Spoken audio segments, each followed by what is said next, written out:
નમસ્કાર મિત્રો, દેશ અને દુનિયા તેમજ ગુજરાતના મહત્વના સમાચારમાં આપનું સ્વાગત છે।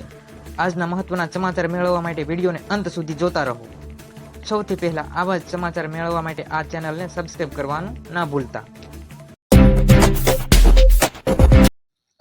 સમાચારમાં આગળ વાત કરીએ તો જોઈએ હવામાન સંબંધિત મહત્વના સમાચાર।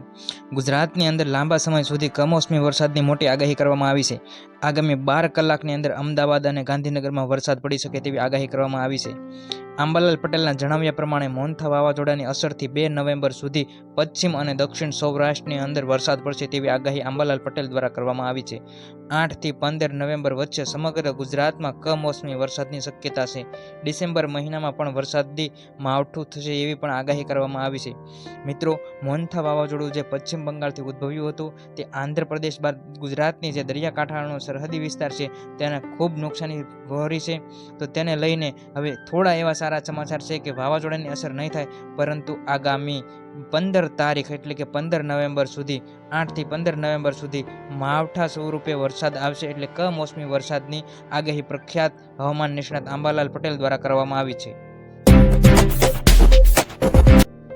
ત્યારબાદ સમાચારમાં આગળ વાત કરીએ તો આંબાલાલ પટેલે જે આગાહી કરી છે તેના વિશે થોડી વધુ માહિતી જોઈએ તો મીના રાશિનો શનિ દેશ અને દુનિયામાં ચક્રવાત માટે જવાબદાર બનશે। આના કારણે દરિયામાં હલચલ વધવાની શક્યતા છે। તેમણે સ્પષ્ટપણે જણાવ્યું છે કે વર્ષ 2027 સુધી ચક્રવાતના તોફાનો ઊભા થશે। આ ચક્રવાતો પાછળ જે વર્ષોના તમામ રેકોર્ડો તોડી શકે તેવી પણ આગાહી કરવામાં આવી છે। તો મિત્રો, મોટા ભાગના જે અત્યારે માવઠા સ્વરૂપે વરસાદ છે તે છેલ્લા 10 વર્ષનો રેકોર્ડ માવઠાએ આ વર્ષે તોડી નાખ્યો છે। મિત્રો, છેલ્લા 10 વર્ષની અંદર જેટલા માવઠા થયા છે, 10 વર્ષનો રેકોર્ડ આ વર્ષે જે માવઠું અત્યારે ચાલી રહ્યું છે મોન્થા વાવાઝોડાની અસર અને જે આ 4-5 દિવસથી વરસાદ વરસી રહ્યો છે, છેલ્લા 10 વર્ષનો રેકોર્ડ માવઠાએ તોડી નાખ્યો છે। વધુમાં વિગતવાર માહિતી જોઈએ તો જે ભવિષ્યમાં મોટી જાનહાનિ અને માનહાનિનો સંકેત પણ આપી રહ્યું છે। શનિની આ સ્થિતિના કારણે સમુદ્રમાં ઊંચા મોજા ઉછળી શકે છે અને સુનામી જેવી સ્થિતિ પણ નિર્માણ થઈ શકે છે। તો પ્રખ્યાત હવામાન નિષ્ણાત આંબાલાલ પટેલે 2027માં તોફાત અને ચક્રવાત તેમજ માવઠા અને વરસાદને લઈને નોંધપાત્ર રીતે પોતાની આગાહી વ્યક્ત કરી છે। ત્યારબાદ મહત્વના સમાચારો પર એક નજર કરીએ તો વાત કરવી છે પ્રધાનમંત્રી જનધન યોજના વિશે। તો પ્રધાનમંત્રી જનધન યોજના કેન્દ્ર સરકારે 2014માં શરૂ કરી હતી। હાલમાં આ ખાતાની સંખ્યા 50 કરોડથી વધુ થઈ ગઈ છે।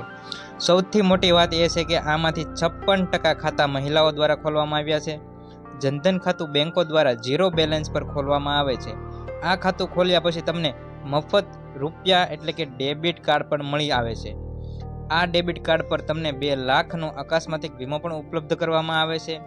આ સિવાય ₹10,000ની ઓવરડ્રાફ્ટ સુવિધા પણ ઉપલબ્ધ છે। તો મિત્રો, પ્રધાનમંત્રી જનધન ખાતું જે ખોલવાની શરૂઆત થઈ હતી તે 2014માં થઈ હતી અને અત્યારે આજે પ્રધાનમંત્રી જનધન ખાતા ધારકો છે જે દેશભરની અંદર 50 કરોડથી વધુ છે।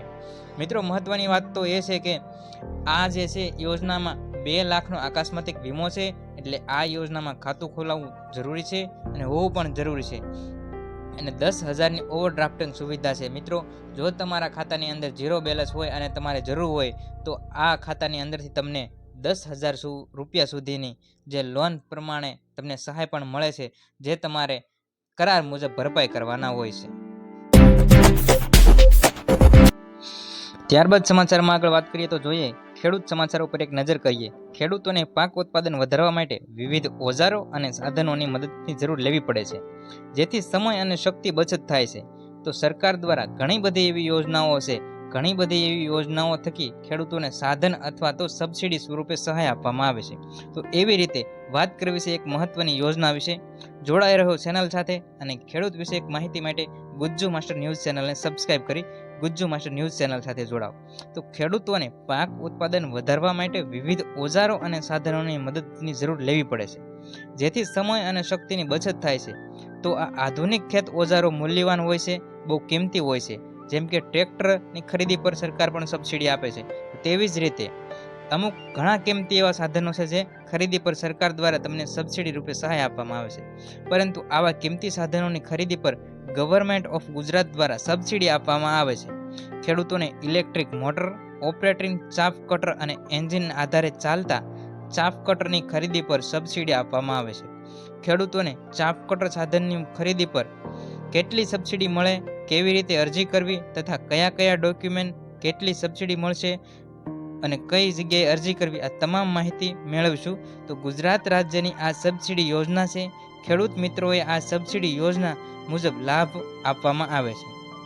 જેમ જુદી જુદી સ્કીમોમાં લાભ આપવામાં આવે છે. ગુજરાતમાં સામાન્ય જ્ઞાતિના ખેડૂતો, અનામત જ્ઞાતિના ખેડૂતો, મહિલાઓ, નાના, સીમાંત અને મોટા ખેડૂતોને સહાય આપવામાં આવે છે. ત્યારબાદ ખેડૂત સહાય સમાચારમાં એક નજર કરીએ તો જોઈએ મહત્વના ખેડૂત સમાચાર. તો મિત્રો, હાલમાં જે ગુજરાતની અંદર મોન્થા નામનું વાવાઝોડું તેમજ જે માવઠા એ ગુજરાતના તમામ ખેડૂતોને હેરાન પરેશાન કરી દીધા છે. તમામ ખેડૂતોનો પાક નાશ પામ્યો છે. નાના મોટા તમામ ખેડૂતોને થોડું અથવા તો મોટા પ્રમાણમાં નુકસાન થયું છે. તો સરકાર જે સ્વરૂપે સહાય કરવા અર્થે છે તે અંગેની થોડી માહિતી જોઈએ. તો હાલમાં કૃષિ મંત્રી જીતુભાઈ વાઘાણીએ કહ્યું કે અમારા અંદાજ મુજબ આ વરસાદથી જે આ માવઠું છે, જે આ મોન્થા વાવાઝોડું છે અને જે માવઠું છે જે અઠવાડિયાથી વરસાદ વરસી રહ્યો છે તેને લઈને 10 લાખ હેક્ટરથી વધુ ખેતીની જમીન પ્રભાવિત થઈ છે. એટલે કે મિત્રો 10 લાખ હેક્ટરથી વધુ ખેતીને નુકસાન થયું તેવું તેમનું કહેવું છે. આજે અસરગ્રસ્ત ખેડૂતોને શક્ય તેટલી ઝડપથી નાણાકીય સહાય પૂરી પાડવામાં આવશે. મુખ્યમંત્રી રાજ્યની આપત્તિ રાહત ભંડોળ એટલે કે SDRFના નિયમો અનુસાર પાક નુકસાન સર્વે શરૂ કરવાનો અને 7 દિવસની અંદર આ સર્વે પૂર્ણ કરવાનો નિર્દેશ પણ આપવામાં આવ્યો છે. રાજ્યના કૃષિ મંત્રીએ વધુમાં એમ પણ જણાવ્યું હતું કે રાજ્ય સરકાર SDRF નિયમો ઉપરાંત વધારાની સહાય પણ પૂરી પાડવાનું વિચારી શકે છે.